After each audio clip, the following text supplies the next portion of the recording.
সুবহানাহু ওয়া তাআলা কোরআনে তো তিনি বলে দিয়েছেন ওয়াযাক্কির ফাইন্না যিকরা তানফাউল মুমিনিন। কোরআনের আলোচনা, হাদিসের আলোচনা, নবীর জীবন নিয়ে আলোচনা, এগুলো মুমিনদের জন্য উপকারী, আমাদের জন্য অনেক উপকারী, এজন্য আলোচনা করা। আল্লাহ তাআলা বলছেন এই আলোচনাগুলো তোমরা বারবার করতে থাকো, বারবার করতে থাকো, বেশি বেশি করতে থাকো, এতে তোমাদের ঈমান বৃদ্ধি পাবে। সুবহানাল্লাহ। আল্লাহ সুবহানাহু ওয়া তাআলা নবীজির আলোচনা করেছেন দুনিয়া সৃষ্টির আরও হাজার হাজার বছর আগেও, স্বয়ং নবীজিকে সামনে নিয়ে। সুবহানাল্লাহ বলেন। কারণ আল্লাহ তাআলা নবীজিকে ডাক দিয়েছেন ইয়াসিন ওয়াল কুরআনিল হাকিম ইন্নাকা লামিনাল মুরসালিন। ইন্নাকা, হে নবী আপনি মুরসালিন, আপনি সমস্ত নবীদের নবী হবেন, সর্বশেষ নবী হবেন। এই যে আপনি শব্দ ব্যবহার করছে, আল্লাহ তাআলা তো কোরআন সৃষ্টি করছেন দুনিয়া সৃষ্টির আরো বহু বছর আগে কোরআন সৃষ্টি করছেন। তখন আল্লাহ তাআলা যখন এই কথাটা বলতেছেন ইন্নাকা লামিনাল মুরসালিন, আপনি মুরসালিন হবেন, নবী হবেন, তো আল্লাহ তাআলা আপনি শব্দ একজনকে ব্যবহার করলে তিনি তো অবশ্যই সামনে থাকতে হয়। সামনে না থাকলে আমি কি আপনাকে আপনি বলতে পারবো? তুমি বলতে পারবো? পারবো না। তাহলে বোঝা গেল আল্লাহ সুবহানাহু ওয়া তাআলা নবীজির আলোচনা দুনিয়া সৃষ্টির আরো হাজার হাজার বছর আগেই নবীর সামনে আল্লাহ করেছেন। সুবহানাল্লাহ। নবীর আলোচনা, গুরুত্বপূর্ণ আলোচনা অতিবাহিত হয়েছে। আরও কিছু ওনার শান নিয়ে আলোচনা করা। নবী আলাইহিস সালামের জন্মের 5 মাস পূর্বেই তিনার বাবা মারা গিয়েছিল। নবীজির বাবা আব্দুল্লাহ, তিনি আমিনাকে বলতেছিল, নবীর মাকে বলতেছিল যে হে আমিনা, মনে হয় আমি আমার এই সন্তানের মুখ মনে হয় আমি দেখতে পারবো না। আমিনা বলতেছিল এটা কেমন কথা বলেন, এই সমস্ত কথা বলা ভালো না, কুলক্ষণে কথা মহিলার যেগুলো বলে থাকে। নবী আলাইহিস সালামের বাবা আব্দুল্লাহ তিনি কেমন যেন তিনি এটা বুঝতে পারতেছেন তিনি আর বাঁচবে না।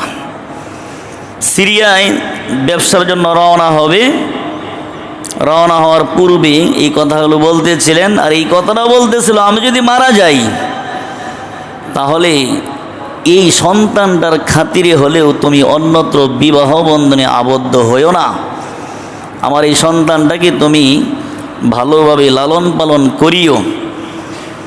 নবীজির বাবা সিরিয়ায় ব্যবসার উদ্দেশ্যে চলে গেলেন, পথিমধ্যে তিনি মারা গেলেন, ইন্তেকাল হয়ে গেল। নবী মায়ের কুলে থেকেই, মায়ের গর্ভে থেকেই তিনি এতিম হয়ে গেলেন। যারা বড় হয়, যারা অনেক বড় হয়, তাদের জীবনের প্রথম দিকে কষ্ট আছে না নাই? দুনিয়ার দিক দিয়েও যদি কেউ বড় হয়, অট্টালিকার মালিক হয়, অনেক প্রাসাদের মালিক হলো, সেও জীবনের শুরু দিয়ে কষ্ট করেছে, এমন বহুত ইতিহাস আছে। ইলমের দিক দিয়েও যদি কেউ বড় হয়, আমলের দিক দিয়েও যদি কেউ বড় হয়, তার জীবন সে কষ্ট করেছে, কষ্ট করা ছাড়া কেউ বড় হয় না। কথা বলেন ঠিক কিনা? নবী যে বিশ্ব নবী হবে, আখিরি নবী হবে, মায়ের পেটে থাকার পর থেকে শুরু হয়ে গেছে কষ্টের জিন্দেগি। কথা বলেন ঠিক কিনা? মায়ের গর্ভে যখন, তখনই তিনার বাবা মারা গেছে, ইতিম হয়ে গেলেন। তো নবী আলাইহিস সালামের বাবা মারা গেল কেন? নবীজির বাবাকে আল্লাহ তাআলা কেন নিয়ে নিলেন? এটা উদ্দেশ্যটা কি? উদ্দেশ্যটা হলো যে তিনাকে আল্লাহ তাআলা যে সর্বশ্রেষ্ঠ নবী বানাবে, সমস্ত নবীদের নবী বানাবে, এটাও একটা উদ্দেশ্য। এটা কেমনে? বলা হয় যে আমরা যখন আমাদের সন্তান দুনিয়াতে আসে, আসার পরে আমরা অনেক নিয়ত করি। যারা স্কুলের লাইনে লেখাপড়া করাবি, জেনারেল শিক্ষিত বানাবি, তারা নিয়ত করে আমি আমার সন্তানকে অমুক কলেজে অমুক ভার্সিটিতে আমি লেখাপড়া করাবো, অথবা তাকে আমি ডাক্তার বানাবো, উকিল বানাবো, ব্যারিস্টার বানাবো, জজ বানাবো, এমন নিয়ত করে কি করে না? জন্মের সময় নিয়তটা করে ফেলে। তো নবীর আমলেও কিন্তু লেখাপড়ার ব্যবস্থা ছিল, লেখাপড়া মানুষ ছিল, ওই সময় মানুষ লেখাপড়া করতো।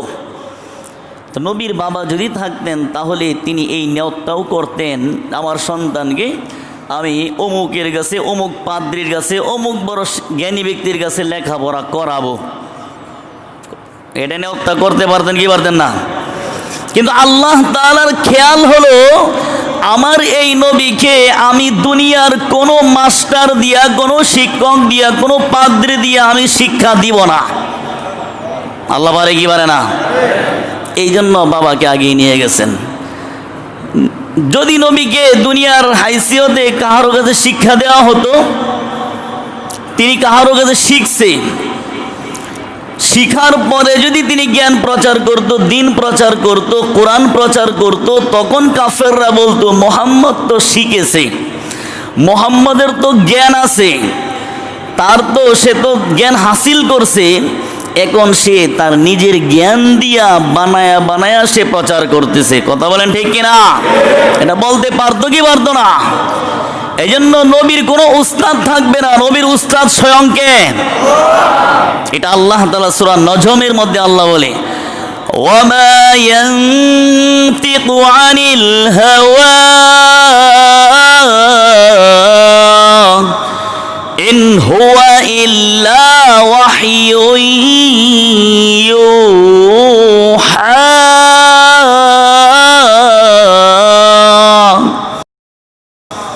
ওয়ামা ইয়ানতিকু আনিল হাওয়া, হাওয়া মানে খায়সাত, খায়সাত মানে নফসানি, নফসানি মানে নিজের দিকে কোনো কিছু বলা।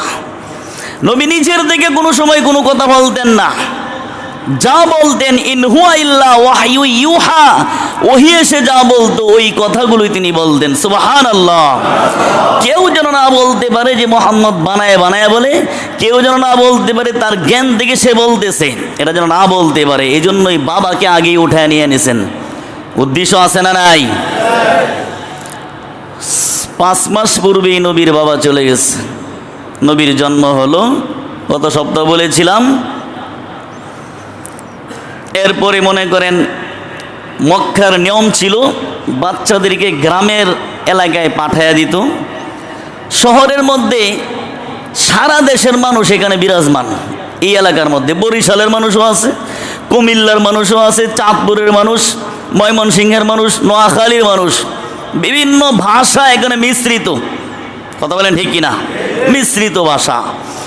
এই জন্য গ্রামের যে কোনো একটা ভালো এলাকা, কিছু এলাকা আমাদের দেশে আছে রাজশাহী, এমন কিছু এলাকা আছে যেই এলাকার ভাষা খুব শুদ্ধ বাংলা ভাষা।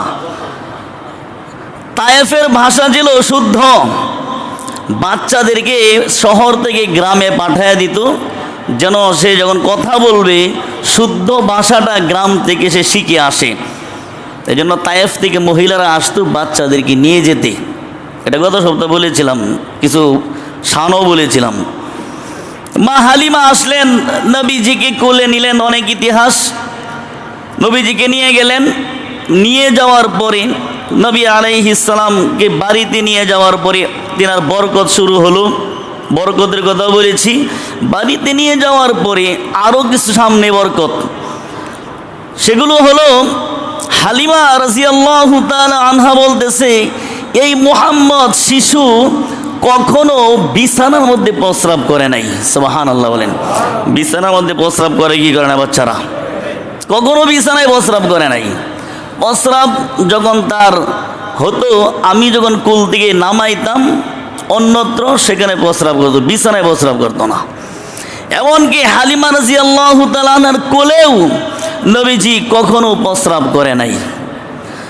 এমনকি অন্যান্য মহিলারা যখন আইসা নবীজিকে কোলে নিতেন, তখন অন্যান্য মহিলাদের কোলেও নবীজি কখনো প্রস্রাব করে নাই। সুবহানাল্লাহ বলেন।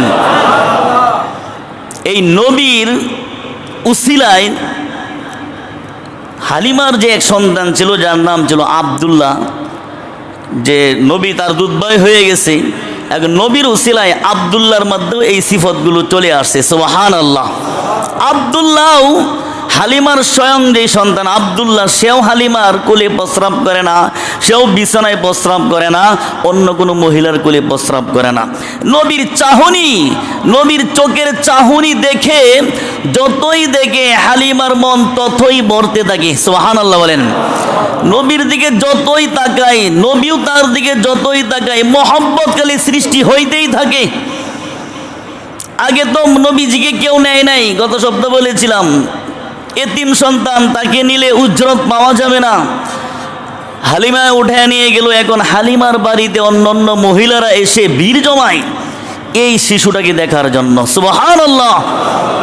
ভিড় জমায় সবসময় হালিমার বাড়িতে, অন্য শিশুরাও এখানে ভিড় জমায়, অন্য মহিলারাও এখানে সারাদিন থাকে একটু কুলে নেওয়ার জন্য। এই মুহাম্মদ শিশু সাল্লাল্লাহু আলাইহি ওয়াসাল্লামকে কোলে নেওয়ার জন্য ভিড় জমায়। এটা আল্লাহ তাআলা তাদের অন্তরে দিয়ে দিতেছেন।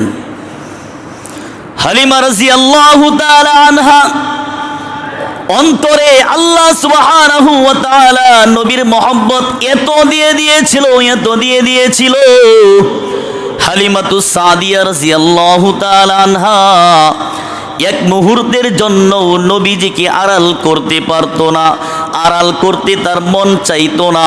কিছুক্ষণের জন্য যদি আড়াল হয়ে যেত, তার মনটা ব্যাকুল হয়ে যাইতো আবার নবীর কাছে চলে আসার জন্য। সুবহানাল্লাহ। একদিনের ঘটনা, হালিমাতুস সাদিয়া রাদিয়াল্লাহু তাআলা আনহার এক মেয়ে ছিল যার নাম ছিল সাইমা। এই সাইমা কুরাইশি ভাই মুহাম্মদ সাল্লাল্লাহু আলাইহি ওয়াসাল্লামকে নিয়ে মেলায় চলে গেল। মেলার মধ্যে চলে গিয়েছে, হালিমা খুঁজতেছে কই চলে গেছে, বেচৈন হয়ে গেছে হালিমা। খুঁজতেছে অনেকক্ষণ পর সাইমা বাড়িতে নবীজিকে নিয়ে আসলো। আসার পরে হালিমাতুস সাদিয়া তার কন্যাকে অনেক শাসাইলেন, কেন এই শিশুকে তুই আমার চোখের আড়াল করলে? অনেক শাসাইলো। শাসানোর পরে সাইমা বলতেছে, হে মা, কুরাইশি ভাইয়ের কোনোরূপ কষ্ট হয় নাই, কোনোরূপ কষ্ট হয় নাই। আমি যখন তাকে নিয়ে গিয়েছি, আমি যখন তাকে বাড়ি থেকে বের করে নিয়ে গিয়েছি, রাস্তায় যখন আমি গিয়েছি, সূর্যের তাপ যখন আমাদের শরীরে লাগবে, এমন মুহূর্তে আমি দেখলাম আকাশ থেকে একটা মেঘ খণ্ড এসে আমাদের মাথার উপর ছায়া দিতেছে। সুবহানাল্লাহ। হালিমাতুস সাদিয়া রাদিয়াল্লাহু তাআলা আনহা এই ঘটনাটা সত্য কিনা যাচাই করার জন্য তিনি বের হয়ে এলাকার মানুষকে জিজ্ঞাসা করতেছে ঘটনাটা আসলে সত্য কিনা। সমস্ত মানুষ এক বাক্যে এই ঘটনার সত্যতা বলে দিয়েছে, হ্যাঁ, তোমার কন্যা সাইমা যখন এই শিশুটাকে নিয়ে আসতেছিল, রৌদ্রে দিয়ে আসতেছিল, কিন্তু তাকে রৌদ্রে স্পর্শ করতে পারে নাই। আকাশের একটা মেঘখণ্ড এসে এই শিশুটার উপরে ছায়া দান করে দিয়েছে। সুবহানাল্লাহ। মুসলমান ভাইরারি আমার, এটা আমার আপনার নবীর শান, মুজিজা। কথা বলেন ঠিক কিনা? হালিমাতুস সাদিয়া রাদিয়াল্লাহু তাআলা আনহার ঘরেই নবীজির কথা বলা শিক্ষা করা, হালিমার ঘরেই নবীজির হাঁটা শিক্ষা করা। নবী আলাইহিস সালাম হালিমার ঘরে প্রথম 2 বৎসর ছিল, এরপরে আরো 2 বৎসর যখন তিনি কথা বলা শিখতেছেন, নবীর জবান দিয়ে আল্লাহ সুবহানাহু ওয়া তাআলা এমন একটা কথা বের করেছে, এর উপরে আর কোনো কথা হইতে পারে না। নবীর জবান দিয়ে যখন কথা বের হবে, মুসলমান বন্ধু, আমাদের সন্তানরা যখন কথা বলে, প্রথমে বলে দাদা দাদি, দাদা দাদি বলে, নানা নানি বলে, বাবা বলে, অথবা মা বলে। কথা বলেন ঠিক কিনা? কিন্তু আপনার আমার নবী, শিশু নবী জনাবে মুহাম্মদুর রাসূলুল্লাহ সাল্লাল্লাহু আলাইহি ওয়াসাল্লাম যখন তিনার জবান দিয়ে তিনি কথা বলে, তখন তিনি এক আল্লাহর একত্ববাদের ঘোষণা দিয়ে বলতেছে, আল্লাহু আকবার, আল্লাহু আকবার কাবীরা। আল্লাহ সবচেয়ে বড়, আল্লাহ সবচেয়ে বড়, আল্লাহ বড়দেরও বড়। কথা বলেন ঠিক কিনা? নবীর জবান দিয়ে সর্বপ্রথম যেই কথাটা বের হয়েছিল সেটাই ছিল আল্লাহু আকবার কাবীরা। নবীর চাহনি দেখে মানুষ প্রেমে পড়ে যাইতো, নবীর কথা শুনেও মানুষ নবীর প্রেমে পড়ে যাইতো। আল্লাহ তাআলা বুঝাইতে চাইতেছে, হে আমিনা, হে মুহাম্মদের আত্মীয় স্বজন, তোমরা শোনো, এই মুহাম্মদের বাবা দুনিয়াতে আসার পূর্বেই চলে গিয়েছে, কোনো ভয় নাই, কোনো টেনশন নাই। এই মুহাম্মদ শিশুকে আমি আল্লাহ আমার কুদরতেই আমি তাকে লালন পালন করিব। মানুষের মহব্বত, মানুষের অন্তরে তার মহব্বত আমি এমন দিয়া দিব যে মানুষ শুধু তাকে ভালোবাসবে, মানুষ শুধু তাকে ভালোবাসবে। কথা বলেন ঠিক কিনা? মানুষ নবীজিকে শুধু ভালোই বাসতেছে। হালিমার অন্তরে এত মহব্বত ঢুকে গেছে, 2 বছর যাওয়ার পর যখন দুধ পান করানির মেয়াদ শেষ, এখন তিনি তো দিয়েই দিতে হবে, তিনার তো শুধু বরকত হয়ে দিয়ে আস। এখন যখন ফিরে দিতে আসছে, মন চাইতেছে না দিয়ে যাওয়ার জন্য। আমিনার কাছে আসছে হালিমা তিনার স্বামী কিনিয়া ফিরে দেওয়ার জন্য। এখন যখন ফিরে দিবে, এখন তিনার মন চাইতেছে না ফিরে দেওয়ার জন্য। কি করবে? অজুহাত দেখাইতেছে যে মক্কায় তখন মহামারী ছিল। এখন যেমন সারা বিশ্বে এক মহামারী চলতেছে, আগে তো এলাকায় এলাকায় মহামারী আসতো, তখন মক্কায় মহামারী ছিল। হালিমাতুস সাদিয়া বলতেছে, এই শিশুটাকে আর কিছুদিনের জন্য আমাদের কাছে দিয়ে দেন, এখানে মহামারীর ভয় আছে, তার ক্ষতি হতে পারে। একটা বাহানা দিয়া তাকে আবার নিয়ে গেল। সুবহানাল্লাহ, কতটুকু মহব্বত আল্লাহ ঢুকাইছেন। নবী আলাইহিস সালামকে হালিমাতুস সাদিয়া আবার মহামারীর বাহানায় নিয়ে গেলেন। নবী আলাইহিস সালাম তিনার ঘরেই বড় হইতেছে। শিশুরা খেলাধুলা করতো, এই মুহাম্মদকে ছাড়া তারা খেলাধুলা করবে না। শিশুরা তাদের ছাগল পাল চড়াইতো, মুহাম্মদকে ছাড়া তারা মাঠে যাইতে চায় না। হালিমাতুস সাদিয়া রাদিয়াল্লাহু তাআলা আনহার সন্তান আব্দুল্লাহ মাঠে গিয়েছে, নবীজিকেও নিয়ে গিয়েছে। মাঠে যাওয়ার পরে আব্দুল্লাহ দেখে 2টা সাদা পোশাকধারী 2জন ব্যক্তি আসলো, এসে এই কুরাইশি ভাই মুহাম্মদকে ধরলো। ধরার পরে তাকে শোয়াইয়া দিল, শোয়াইয়া তার পেট ছিঁড়লো, বুক ছিঁড়লো, ছিঁড়ে তাকে যেন কি যেন করলো। এই দৃশ্য দেখে হালিমাতুস সাদিয়ার সন্তান দৌড়াইয়া বাড়িতে চলে আসলো, এসে বলতেছে, মা, আমার কুরাইশি ভাইয়ের বিপদ, আমার কুরাইশি ভাইয়ের বিপদ। কয় কি হয়েছে? কয় 2জন সাদা পোশাকধারী ব্যক্তি এসে কুরাইশি ভাইকে শোয়া দিল এবং তার বুক ফাড়লো, ফেরে কি যেন করলো। হালিমাতুস সাদিয়া দৌড়ায়া গেল, যাওয়ার পরে দেখে নবী আলাইহিস সালাম, শিশু নবী, তিনি বসে ভারাক্রান্ত অবস্থায়, চেহারাটা বিবর্ণ হয়ে গিয়েছে। নবীজিকে জিজ্ঞাসা করতেছে, হে মুহাম্মদ, তোমার কি অবস্থা, তোমার কি হলো? বলতেছে, 2জন ব্যক্তি আসলো, এসে আমার বুক ফাড়লো, ফাড়ার পরে আমার বুক থেকে কলিজাগুলো বের করলো, বের করে এগুলো আবার উন্নত ভালো পানি দিয়ে ধৌত করলো, ধৌত করে আবার ঢুকাইয়া দিল।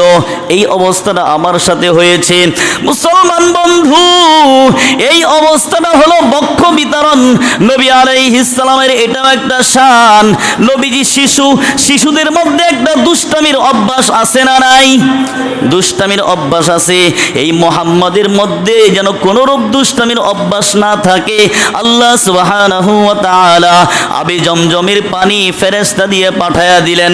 ফেরেশতারা এসে কুদরতি অপারেশন করে নবীর অন্তর থেকে, নবীর ভিতর থেকে দুষ্টমির যত অভ্যাস আছে সবগুলো ধৌত করে পরিষ্কার করে দিয়েছে। সুবহানাল্লাহ।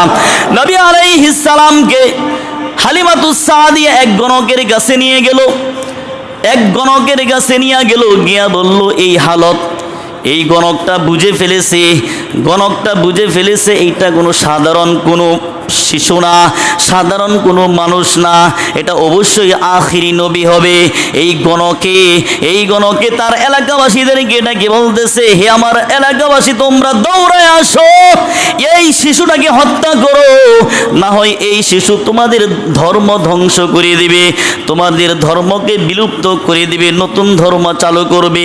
হালিমাতুস সাদিয়া রাদিয়াল্লাহু তাআলা আনহা যখন গণকের মুখে এমন কথা শুনলো, শিশুকে হত্যা করার কথা বলল, হালিমাতুস সাদিয়া এই গণকের কিতাবে লেখে গণকের শরীরে একটা লাথি দিয়া গণকের কাছ থেকে নবীকে চিনায়া এনে যে বাড়িতে নিয়ে আসলো। আনার পরে তিনার ভিতরে ভয় ঢুকে গেল, এই শিশুকে এখানে আর রাখা যাবে না, মায়ের কাছে ফিরে দেওয়াই উত্তম হয়। মায়ের কাছে নিয়ে গেল, নবী আলাইহিস সালামের মায়ের কাছে ফিরে দিল। এভাবে নবীজি বড় হইতেছে। যখন নবীর বয়স 7-6 বছর হয়েছে, তখন নবীজি মাকে বলতেছে, মা, আমার বাবার কবরে আমি যাব, আমার বাবার কবরটা জিয়ারত করব। 6 বছর বয়সের শিশুরাও কিন্তু জ্ঞানী হয়, আর তিনি তো আখিরি নবী হবে, তিনি তো সমস্ত মুআল্লিমদের মুআল্লিম, তিনি তো সমস্ত শিক্ষকদের শিক্ষক। কথা বলেন ঠিক কিনা? তিনি হলেন আল্লাহর পরে যার স্থান, তিনি সর্বজ্ঞানী বিশ্ব নবী, তিনার জ্ঞান তো আল্লাহ তাআলা কুদরতিভাবে দিয়ে দিয়েছেন। মাকে বলতেছে, মা, বাবার কবর জিয়ারত করব। মা আমিনা এবং তার দাসী উম্মে আইমানকে নিয়ে বাপের বাড়িতে মদিনায় রওনা হলো। মদিনায় গিয়ে 1 মাস থাকলো। থাকার পরে যখন ফিরে আসবে, ফিরে আসার পথে বাবার কবরে গিয়েছে, মুহাম্মদ নবীর বাবার কবরে গিয়েছে, বাবার কবর জিয়ারত করার জন্য। বাবার কবরে গিয়া নবীজি চোখের পানি ফেলে কান্দে আর বলি, ও বাবা, দুনিয়ার শিশুরা বাবার আদর পায়, বাবা কুলে উঠায় নেয়, বাবারা তাকে কত আদর করে, কিন্তু আমি জন্মের পর থেকে বাবা দেখি নাই। এভাবে নবীজি বাবার কবরে দাঁড়িয়ে কান্দে। নবীজি কান্দতেছে। নবী আলাইহিস সালামকে ওখান থেকে উঠায় নিয়ে আসলো। প্রতিমধ্যেই আবওয়া নামক একটা স্থানে মা আমিনার পেটে ব্যথা আসলো। আমিনারও দিন শেষ হয়ে যাচ্ছে। আমিনা বলতেছে, হে উম্মে আইমান, মনে হয় আমিও আর দুনিয়াতে থাকবো না, আমারও মনে হয় শেষ সময় চলে আসছে। নবী আলাইহিস সালাম শিশু নবী বলতেছে, জন্মের পূর্বে বাবাকে হারাইলাম, এখন আমার যদি মাও চলে যায়, আমি দুনিয়াতে কাকে নিয়ে থাকবো? আমি দুনিয়াতে কাকে বাবা ডাকবো, কাকে মা ডাকবো? নবী আলাইহিস সালামের মা ওখানেই তিনি রোগে আক্রান্ত হয়ে গেল। উম্মে আইমানের কাছে নবীজিকে সুপুর্দ করলো। আল্লাহর হুকুমে নবীর মাও আবওয়া নামক স্থানে ইন্তেকাল করলো। তখন নবীর বয়স হয়েছিল 6 বছর। উম্মে আইমান নবীজিকে নিয়ে আসলো। দাদা আব্দুল মুত্তালিব নবীজিকে গ্রহণ করলো। বাবা আব্দুল মুত্তালিব বলে, হে আমার নাতি মোহাম্মদ, আমি তোমাকে বাবার স্নেহ দিব, আমি তোমাকে মায়ের স্নেহ দিব, আমি তোমাকে আদর করব, তুমি কোনো টেনশন করো না, পেরেশানি হয়ো না। নবী আলাইহিস সালামকে দাদা আব্দুল মুত্তালিব লালন পালন করতেছে। যখন নবীজির বয়স হয়ে গেল 8 বছর 2 মাস 10 দিন, ওই মুহূর্তে নবীর দাদাও দুনিয়ার মায়া ত্যাগ করে আখিরাতের জগতে চলে গিয়েছে। নবীর বয়স মাত্র 8, এই মুহূর্তে দাদাও চলে গিয়েছে। আল্লাহ বুঝাইতে চাইতেছেন, আমার এই হাবিবকে, আমার এই নবীকে আমি দুনিয়ার কোনো উপক্রম ছাড়াই, দুনিয়ার মানুষ ছাড়াই আমি তাকে লালন পালন করব। আল্লাহ এটাই চাইতেছে। নবী আলাইহিস সালামের দায়িত্ব নিয়ে নিলেন চাচা আবু তালেব, নবীজির দায়িত্ব নিয়ে নিলেন। চাচাও লালন পালন করতেছে নবীজিকে। চাচা ব্যবসা করত, ব্যবসার উদ্দেশ্যে রওনা হয়েছে সিরিয়ায় যাইতেছে। সিরিয়া যাওয়ার পথে একটা গাছের নিচে গিয়া নবীজিকে নিয়ে বসলো। গাছটার নাম ছিল বাবলা গাছ অথবা জবল গাছ। ওই গাছের নিচে যখন বসলো, গাছের পাশেই একটা খ্রিস্টান পাদ্রির, ইহুদি ইহুদি পাদ্রির একটা ঘর ছিল, গির্জা ছিল। ওই পাদ্রিটা দেখতেছে আরব থেকে, মক্কা থেকে, ওই দিক থেকে একটা কাফেলা আসতেছে, আর ওই কাফেলার উপরে মেঘ ছায়া দিতেছে। সুবহানাল্লাহ। পাদ্রি তার গির্জা থেকে এই দৃশ্য দেখতেছে আর বুঝতেছে যে এই কাফেলার মধ্যে কোনো মহামানব আছে, এই কাফেলার মধ্যে কোন নবী আছে। পাদ্রি এই দৃশ্য দেখতেছে। যখন তারা গিয়ে ওই গাছের নিচে বসলো, পাদ্রি দেখতেছে ওই ছায়াটাও এখানে এসে অবস্থান করতেছে। পাদ্রি তাদেরকে দাওয়াত দিল, দাওয়াত দিয়ে একবেলা খাওয়াইলো। সকলেই চলে আসলো খাওয়ার জন্য। শিশু নবীকে সাথে নিয়ে আসলো না, নবীজি ওইখানেই রয়ে গেল। এখন পাদ্রি দেখতেছে যে ওই যে মেঘের ছায়াটা, এরা এই ছায়াটা তো এদের সাথে আসে নাই, ছায়াটা ওখানেই রয়ে গেছে। পাদ্রি জিজ্ঞাসা করে, তোমাদের সাথে আরো কেউ আসেনি? একটা শিশু বাচ্চা আছে, তাকে মাল সামানা দেখার জন্য রেখে আসছে। পাদ্রি বলে, তোমরা এটা কি করলে? এই শিশুটাকে তোমরা ওখানে রেখে আসছো কেন? শিশুটাকেও নিয়ে আসো। আবু তালিব গিয়া নবীজিকে নিয়ে আসলেন। নবীজির চেহারা দেখে, শিশু নবীর চেহারা দেখে, নবীর চাহনি দেখে, নবীর অবয়ব দেখে পাদ্রি তার কিতাব তাওরাত কিতাবের সাথে মিলায়া ফেলেছে। তাওরাত কিতাবে আল্লাহ যা লিখছেন এই শিশুর মধ্যে সব আছে। সুবহানাল্লাহ। এই শিশুর মধ্যে সব আছে, মানে সে যে আখিরি নবী হবে, বিশ্ব নবী হবে। আবু তালেবকে বলতেছে, হে আবু তালিব, তুমি তার কি হও? কয়, আমি তার চাচা হই। তুমি কি তাকে বাঁচাইতে চাও না কি? কয়, হ্যাঁ আমি তাকে বাঁচাইতে চাই। তাহলে তুমি তাকে সিরিয়ায় নিয়ে যেও না, সিরিয়ার ইহুদিরা তাকে দেখলে চিনে ফেলবে এবং তাকে মেরে ফেলবে। তুমি তাকে ফিরাইয়া দাও। আবু তালিব নবীজিকে ফিরাইয়া দিলেন। নবী আলাইহিস সালামকে নিয়ে আবার আরবে চলে আসলো, মক্কায় চলে আসলো। নবী আলাইহিস সালাম এভাবে বড় হইতেছে। যখন তিনি যুবক, তখন তিনার মধ্যে ভালো ভালো সব অভ্যাসগুলো আল্লাহ দিয়া দিলেন। নবীজি কখনো মিথ্যা কথা বলতেন না, নবীজি কখনো মানুষের হক নষ্ট করতেন না, নবীজি কখনো আমানতদারি নষ্ট করতেন না। এই জন্য কাফেররাও এই নবীর কাছে, মুহাম্মদ সাল্লাল্লাহু আলাইহি ওয়াসাল্লামের কাছে আমানত রাখতো। নবীর উপাধি তারা দিয়ে দিয়েছে আলামিন। নবী আলাইহিস সালাম চাচার ব্যবসার কাজেও তিনি সহযোগিতা করে, তিনি যেখানেই হাত দেয় ওখানেই বরকত শুরু হয়ে যায়। ওই দিক দিয়া নবী আলাইহিস সালামের বয়স যখন 25 বছর, নবীজির যখন বয়স 25 বছর হয়ে গেল, পালক হয়ে গেল, নবী আলাইহিস সালামের এই আমানতদারি সারা আরবে ছড়ায়া পড়েছে। ওই দিক দিয়া খাদিজা রাদিয়াল্লাহু তাআলা আনহা, তিনি একজন নামি দামি ধনাঢ্যশীল মহিলা। তিনার পূর্বে বিবাহ হয়েছিল, তিনার পূর্বের স্বামীও মারা গিয়েছে। স্বামীর পক্ষ থেকে সম্পদ পেয়েছে, বাবার পক্ষ থেকে অনেক সম্পদ পেয়েছে। হালিয়ে ওই খাদিজা রাদিয়াল্লাহু তাআলা আনহা, তিনি তিনার ব্যবসার জন্য একজন বিশ্বস্ত যুবক খুঁজতেছিলেন। খুঁজে নবীর সংবাদ পেয়েছে, নবীজিকে সংবাদ দিল। নবী আলাইহিস সালাম হালিমাতুস সাদিয়ার বাড়িতে গেল। যাওয়ার পরে নবীজিকে বলল, তুমি যদি আমার ব্যবসায় কাজ করো তাহলে তোমাকে আগে যাদেরকে যা দিতাম তার থেকেও ডবল তোমাকে দেব। নবী আলাইহিস সালাম তার কাজে নিয়োজিত হয়ে গেল। খাদিজা রাদিয়াল্লাহু তাআলা আনহা নবীজি তিনার বাড়িতে যাওয়ার 2 দিন পূর্বেই স্বপ্নে দেখলো যে খাদিজার কুলে আকাশের চাঁদটা এসে বসে গেল। সুবহানাল্লাহ। খাদিজা রাদিয়াল্লাহু তাআলা আনহা নবীজির বিশ্বস্ততা, আমানতদারিতা সব কিছু তিনি জানতেন এবং তিনিও কিছু বুঝতে পারছেন যে এটা সাধারণ কোনো মানুষ না, এটা মহামানব হবে। এটা যাচাই বাছাই করার জন্য নবীজিকে তিনি মাল দিয়া ব্যবসার জন্য সিরিয়ায় পাঠাইছে। সাথে সাথে তার সাথে আরেকজন গোলাম মাইসারাকে দিয়েও পাঠাইলেন। নবী আলাইহিস সালাম বিচক্ষণতার সাথে, দক্ষতার সাথে খাদিজার সমস্ত মাল ওখানে গিয়া বিক্রি করলো। বিক্রি করার পরে ডবল লাভ করলো। ওখান থেকে আবার মাল ক্রয় করে নিয়ে আসলো, এনে এগুলো আবার মক্কায় সাথে সাথে বিক্রি করে দিল, আরো ডবল লাভ করেছে। খাদিজার কাছে নিয়ে গেল। খাদিজা তো অনেক খুশি।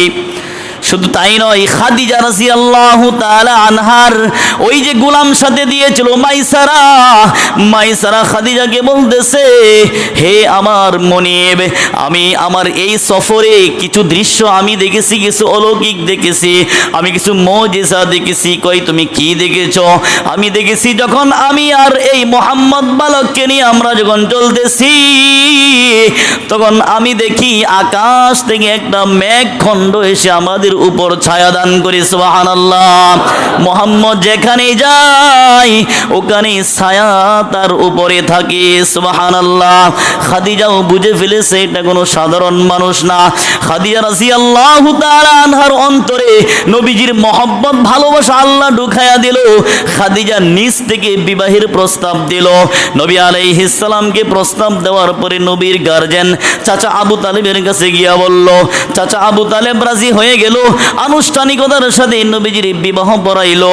চাচা আবু তালেব নবীর বিবাহের খুতবা প্রদান করলো, খাদিজার সাথে বিবাহ হয়ে গেল। খাদিজা এমন একজন মহিলা, তিনি অনেক ধনাঢ্যশীল মহিলা ছিলেন, সমস্ত সম্পদ নবীর পায়ে রেখে দিল। নবীজিকে বলল, হে মুহাম্মদ, আমার যত সম্পদ আছে আমি সমস্ত সম্পদ তোমাকে দিলাম। নবীজি বলতেছে, না না না, আমি তোমার সম্পদ দিব না, আমি তোমার সম্পদ নেব না। খাদিজা বলে, আমি সব সম্পদ তোমাকে এভাবে দিলাম যে তুমি এগুলো নিজেও রাখতে পারো অথবা দিনের রাস্তায় খরচ করেও দিতে পারো। নবী আলাইহিস সালাম সম্পদগুলো পেয়ে সাথে সাথে সমস্ত সম্পদ দিনের রাস্তায় আল্লাহর জন্য তিনি কুরবানি করে দিলেন, দান করে দিলেন। সুবহানাল্লাহ। মুসলমান ভাইরা রে আমার, আপনার আমার নবী শানওয়ালা নবী, মানওয়ালা নবী। এই নবীর শান মান আমাদের উচ্চ রাখতে হবে। কথা বলেন ঠিক কিনা? নবীর শান আমাদের উচ্চ রাখতে হবে। আল্লাহ বলেন, ওয়ারাফা'না লাকা যিকরাক, আমি নবীর শান উচ্চ করেছি, বুলন্দ করেছি। যদি আমার নবীর শান আমি বুলন্দ করেছি, আমার সাথে যদি কেউ চেষ্টা করো নবীর শানকে বুলন্দ করতে, তাহলে আমি তার শান বাড়িয়ে দেব, আমি তার মর্যাদা বাড়িয়ে দেব। কাফের গোষ্ঠীরা নবীর শান ধ্বংস করতে চায়, নাস্তিক মুরতাদরা নবীর শান ধ্বংস করতে চায়। আমরা তাদের বিরুদ্ধে সর্বদাই সোচ্চার থাকবো। কথা বলেন ঠিক কিনা? এবং আমরা সকলেই নবীর সমস্ত সুন্নত, নবীর আদর্শগুলো আমাদের মধ্যে আমরা আঁকড়ায়া ধরব। আমরা নবীর আদর্শগুলো গ্রহণ করব, পালন করব। সততা আমার মধ্যে রাখবো, আমানতদারিতা আমার মধ্যে রাখবো। নবীর মধ্যে আমানতদারি ছিল, এটা আমার মধ্যেও আমি রাখবো। নবীর মধ্যে সততা ছিল, এটা আমার মধ্যেও রাখবো। নবী কখনো মিথ্যা কথা বলতেন না, আমরাও কখনো মিথ্যা কথা বলবো না। নবীজি কখনো মানুষকে কষ্ট দিতেন না, আমরাও কখনো মানুষকে কষ্ট দিব না। রাজি আছি ইনশাআল্লাহ।